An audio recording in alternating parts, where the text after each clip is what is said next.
Hello, everybody. Welcome to Tony the Mole Adams YouTube channel. This week's one of those better late than never weeks because we're struggling to get our acts together. I've been back in the UK for less than a week, and you see these bags under my eyes.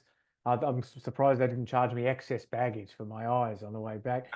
But and of course, Tony's not where he normally is. He is it. Where are you, Tony? I am in Seminyak, Bali, and just watched the Australia-Tonga Test match in a sports bar, and a few Aussies were watching. We had no volume, but got to see the game, and fairly predictable result, I got to say. But the Tongans competitive, which is all we want.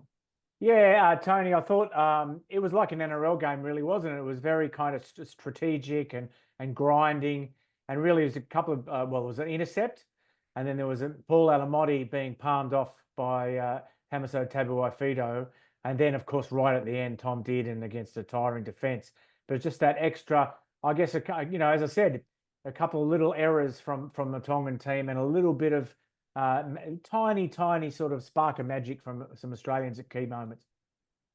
Yeah, and you throw in the disallowed try from the grubber kick for Tonga. I think probably 14-6 would have been a more accurate indication of the difference between the teams, but certainly more of a contest than the women's game, which was over a point a minute, quite unbelievable. And Julia Robinson, 6 tries, so congrats to her. Pretty good effort. Yeah, I can't remember ever covering a game where I guess was I technically covering it. I was kind of involved in a radio broadcast of it, but one player scored 6 tries and a teammate scored 5. I can't remember that ever. But anyway, let's go on to your column. Not just your column this week, but because we're later in the week, we can kind of take in more stuff. So you've got a standalone yarn, and please like and subscribe, and also. What are we talking about? What are these stories? They are at 9.com.au. Click on sport, click on NRL, and look for the mole. That's Tony. Ryan Stig, a few of our viewers would remember him.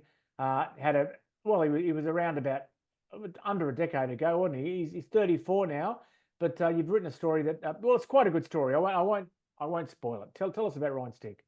Yeah, well, he actually made his debut in 2011 for the Knights, and young halfback, looked to have the world at his feet. He was just a kid and was right up to standard. But then he got hit by a very rare disease called Lyme's disease in 2012. So before he could even start his second season, it's potentially lethal, this thing, and it's almost unheard of in Australia. I think it's something you get in the tropics, and he's got no idea how he got it, but no one in Australia could treat him. So he went to Mexico, he went to the USA, Switzerland, Germany, basically following the internet, trying to find out ways to beat this thing. And what they did in Germany, they heated his body up to 42 degrees. So they basically cooked him, but that seemed to fix it, to get rid of it. He's still very careful about what he does, but the amazing thing is he played for Newcastle this year at 34 in the New South Wales Cup. Now he's keen to play for the Knights in the NRL. He wants to do a pre-season. He's sort of appealing to them. And when you consider the problems the Knights have in their halves, an experienced fellow like Ryan Stig, you never know. So let's just see what happens with that one. Good story. Good story. After when we're off air, I'll ask you who tipped you off on that one because it's a good story. Leo Thompson is a player who is quite in demand. Tony, tell us a bit about him. Yeah, and I've said he's probably the most in-demand forward in the NRL at the moment. I think anyone who's watched him play this year would agree with that. And the Knights are desperate to keep him, but it looks like he's going to go to the marketplace, which if I was him, I'd probably do the same thing, because why settle for what one club's got to offer you when you can have a dozen clubs chasing you? And I've heard there's 6 or 7 clubs ready to give this 24-year-old Kiwi Test forward a contract. He's on 350,000, so he's on real unders for a player of his quality. I'm hearing the Bulldogs are the favourites, and you throw him into that Bulldog side, and all of a sudden they're looking pretty good. I mean, they look pretty good as this year as was. Probably the one thing they lacked was a bit of size and grunt up front, and he's got that in bucket load. So if the Bulldogs get him, they're genuine top 4 material next year, I think.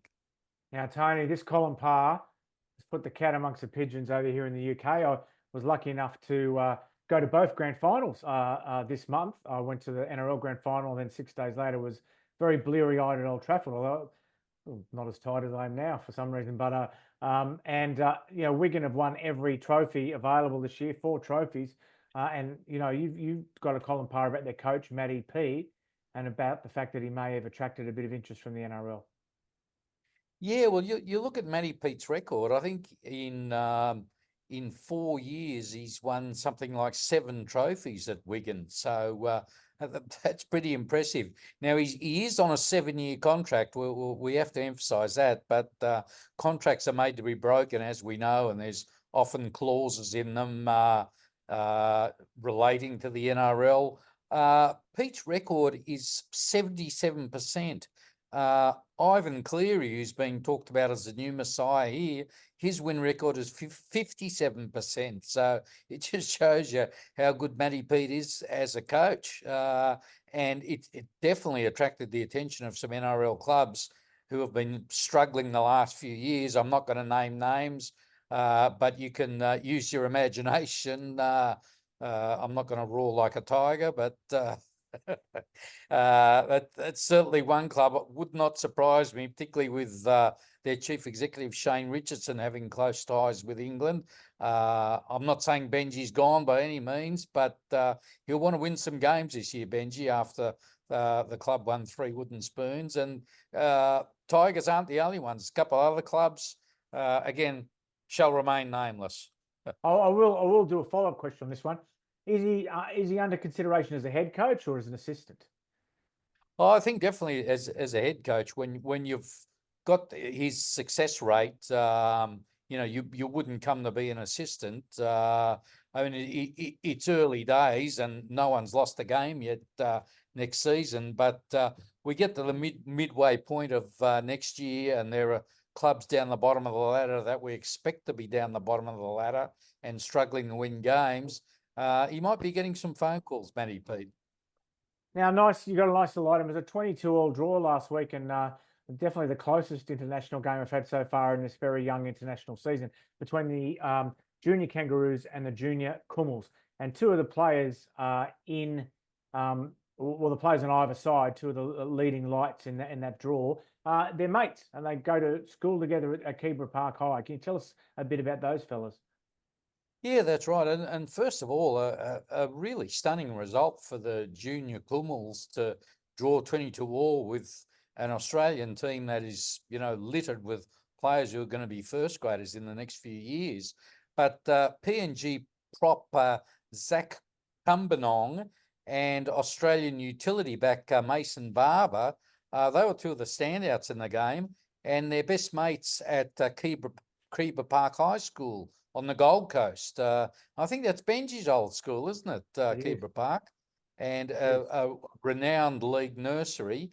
And they also won the Mal Meninga Cup State Championship. So these 2 real teammates. And Cumbanong has been snapped up by the Titans.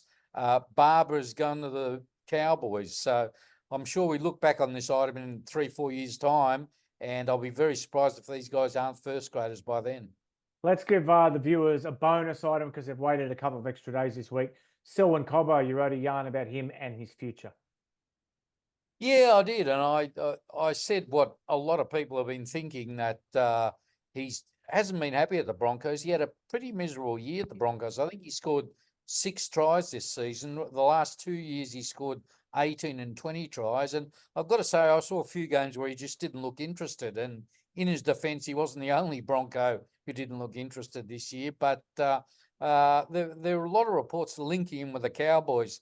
The Cowboys have since denied it. So whether that means it's more likely to come true, who knows? But it could well be a parting of the ways there, I think. And I think he's a player in need of a change of clubs.